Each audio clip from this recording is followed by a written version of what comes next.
বরিশালের সরকারি সৈয়দ হাতেম আলী কলেজের ইতিহাস বিভাগের অনার্স 14তম ব্যাচ ও 2019-20 শিক্ষাবর্ষের শিক্ষার্থীদের বিদায়ী সংবর্ধনা অনুষ্ঠিত হয়েছে। সোমবার 13 অক্টোবর কলেজ মিলনায়তনে এই সংবর্ধনার আয়োজন করা হয়। এতে প্রধান অতিথি ছিলেন অধ্যক্ষ প্রফেসর হারুনার রশিদ হাওলাদার।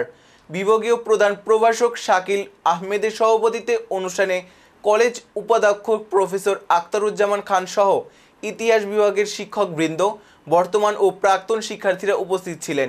আলোচনা সভা ও কেক কাটা শেষে বিদায়ী শিক্ষার্থীদের সম্মাননা প্রদান এবং সাংস্কৃতিক পরিবেশনের মাধ্যমে অনুষ্ঠানটি প্রাণবন্ত হয়ে ওঠে।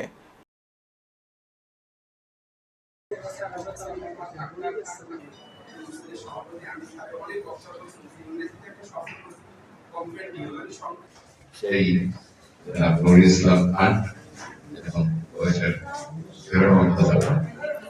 বিভাগের অন্যান্য শিক্ষকমণ্ডলী, বিভাগের প্রাক্তন শিক্ষার্থী শাওন এই কলেজকে ধারণ করে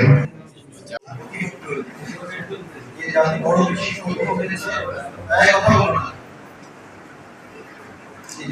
বেশি সংখ্যক হয়েছে, তারা কত বেশি ইতিহাস নষ্ট করেছে এবং ইতিহাস নষ্টতা আমার অগ্রগতির একটি বড় সুযোগ ইন্ডেক্স এবং সেই সুযোগ থেকে আমাদের প্রতিটি মানুষের ইতিবাচক পাঠ করা উচিত।